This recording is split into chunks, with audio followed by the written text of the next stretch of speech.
अस्सलाम वालेकुम दोस्तों। कुरान के लफ्ज़ी तर्जुमे के पिछले एपिसोड में हमने कुरान की 17वीं सूरह बनी इसराइल की आयत नंबर 85 यानी 85 तक का लफ्ज़ी तर्जुमा बयान किया था। आज इंशाअल्लाह हम इस सूरह की बाकी आयतों का तर्जुमा बयान करेंगे और इस सूरह को मुकम्मल करने की कोशिश करेंगे। तो मैं शुरू करता हूँ।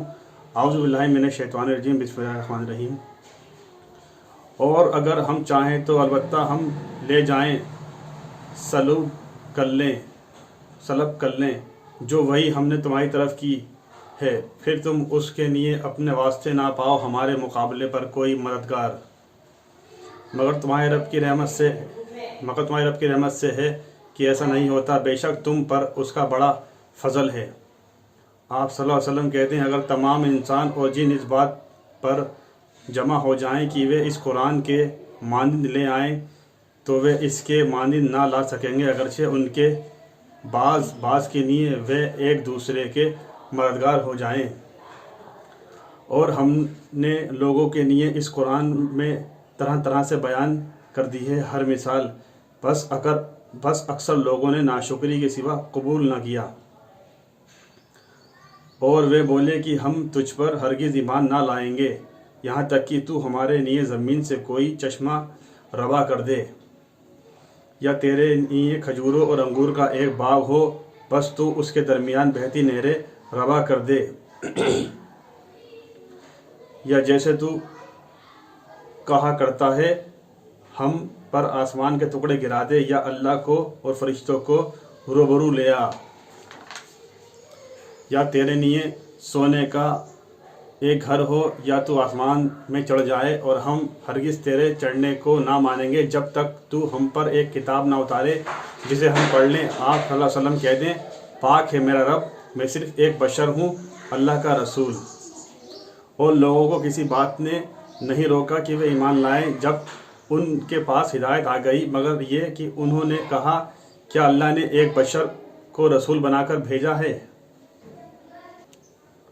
आप सल्लल्लाहु अलैहि वसल्लम कह दें, अगर होते ज़मीन में फ़रिश्ते चलते फिरते इत्मीनान से रहते तो हम ज़रूर उन पर आसमानों से फ़रिश्ते रसूल बनाकर उतारते। आप सल्लल्लाहु अलैहि वसल्लम कह दें, मेरे और तुम्हारे दरमियान अल्लाह की गवाही काफ़ी है, बेशक वे अपने बंदों का खबर रखने वाला देखने वाला है।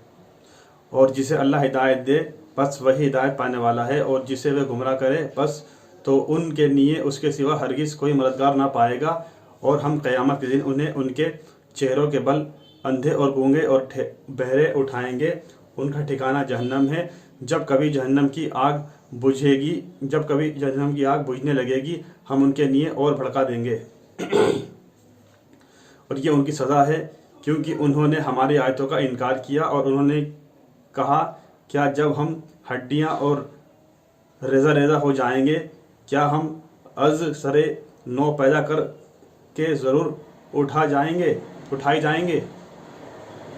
क्या उन्होंने नहीं देखा कि अल्लाह जिसने आसमान और ज़मीन को पैदा किया इस पर कादिर है कि उन्हें जैसा पैदा करे, और उसने उनके लिए मुकर्रर किया एक वक्त, इसमें कोई शक नहीं, जालिमों ने नाशुक्री के सिवा कबूल ना किया। आप कह दें, अगर तुम मालिक होते मेरे रब की रहमत के ख़जानों के तो तुम खर्च हो जाने के डर से ज़रूर बंद रखते, और इंसान बहुत तंग दिल है। और हमने मूसा अलैहिस्सलाम को 9 खुली निशानियां दी। बस बनी इसराइल से पूछ, जब वे मूसा अलैहिस्सलाम उनके पास आए तो फ़िरौन ने उसको कहा, बेशक मैं गुमान करता हूँ तुम पर जादू किया गया है, सिहर ज़दा हो। उसने कहा, अलबत्ता तू जान चुका है कि इसको नाजिल नहीं किया मगर आसमानों और ज़मीन के परवरदिगार ने बसीरत समझ बूझ की बातें। और ए फ़िरौन, बेशक मैं तुझे गुमान करता हूँ हलाक हुआ चाहता है। बस उसने इरादा किया कि उन्हें सरज़मीन मिस्र से निकाल दे, तो हमने उसे और जो उसके साथ थे सबको गर्क कर दिया। और हमने कहा, उसके बाद बनी इसराइल को तुम उस मुल्क में रहो, फिर जब आखिरत का वादा आएगा हम तुम सबको ले आएंगे जमा करके समेट कर। और हमने इसे कुरान को हक़ के साथ नाजिल किया, और वे सच्चाई